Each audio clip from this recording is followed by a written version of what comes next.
Good morning.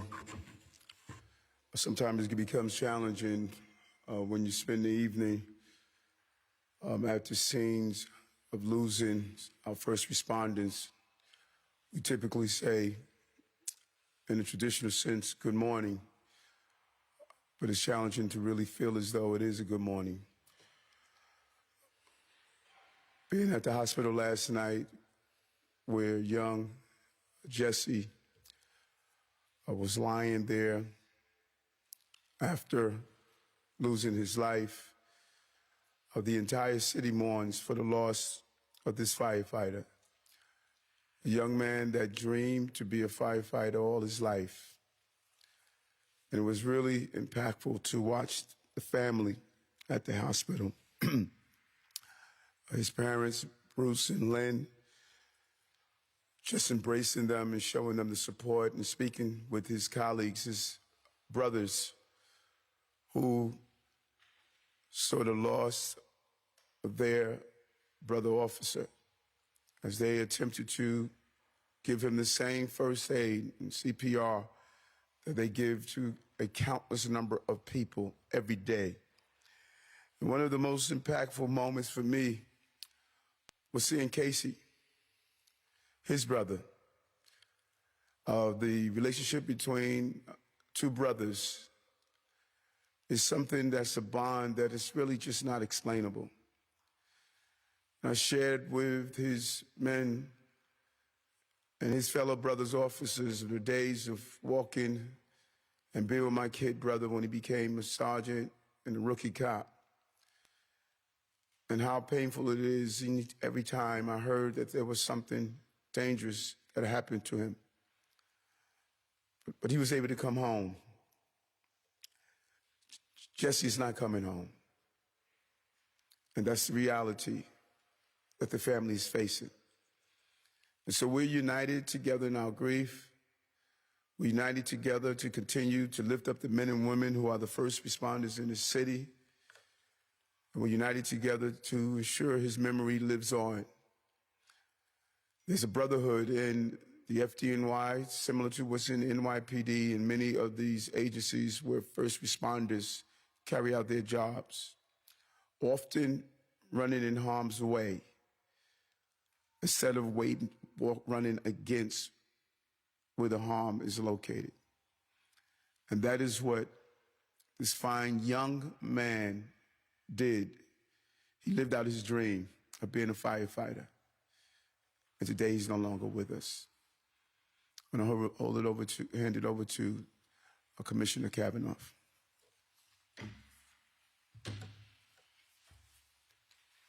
Thank you, Mr. Mayor. And I agree, it is very hard to say good morning on a morning that is far from it when we've seen a family experience the worst day of their lives and when we're really hurting as a department. But we're here to talk about firefighter Jesse Gerhard and his tragic loss of life in the line of duty.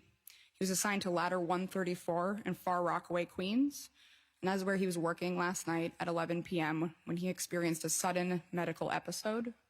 He was transported to St. John's Episcopal Hospital, where despite the valiant efforts of both our members and the hospital staff, he was pronounced, and the cause is yet to be determined. As the mayor mentioned, Jesse was just 33 years old. He had 7 years on the FDNY as both a firefighter and an EMT, and he is survived by his parents and his brothers. I cannot express enough the extraordinary loss that this is to our department. He is exactly what we would want an FDNY member to be. As the mayor had mentioned, he had dreamed his whole life as becoming a member of the FDNY, and he had achieved that dream, responding every day to help New Yorkers in need. And that is exactly what he was doing on Tuesday when he responded to a second alarm fire in Queens, saving New Yorkers at the risk of his own life and his fellow firefighters' lives. Those same firefighters would be there with him in his darkest hour as they would try valiantly to revive him and bring him to the hospital, where the hospital staff would do their best. But tragically, he was not meant to be. Jesse is the 1,156th member of the FDNY to die in the line of duty, and our prayers are first and foremost with his family, his company and his brothers and sisters in the FDNY and the entire department at this time. Thank you. Questions? Hold on. Thank you. Commissioner, could you just speak a little bit about, I know that the fire was on Tuesday. Could you talk a little bit about the injuries that you sustained at that fire and how it might be related to last time, and then just more detail on what happened? So we don't know of any injuries at this time. Obviously, a second alarm fire is a tough assignment with a lot of work, and so that will be part of the safety investigation. Was he expressing any, did he say that he felt sick? I don't know if anyone in the firehouse said that. Not that we know of at this time, but we are looking into that, yeah. Where exactly was he, and what was he doing when he was responding when he had this medical episode? So he was in the firehouse. The other members heard a noise like a collapse and responded to find him unconscious. He was on the first floor or the second floor? Do you know if it's on the first or second floor? No, I don't. Not sure. Talk about what his position is in the fire company and also just the nature of that fire, what type of building, what kind of building. Sure. He was the irons man, and I'll let the chief of department describe what that is to you. So Jesse, that for that fire was part of the team that responded to the house, the first ladder company to arrive. He's the member of the team that forces entry if the doors are locked, and the members immediately begin searching for victims within the building. It was a very hot and smoky fire. There was a lot of fire on multiple floors of the building. And it's a very, strenuous position to be in, probably the most strenuous of all the different positions that we do work in.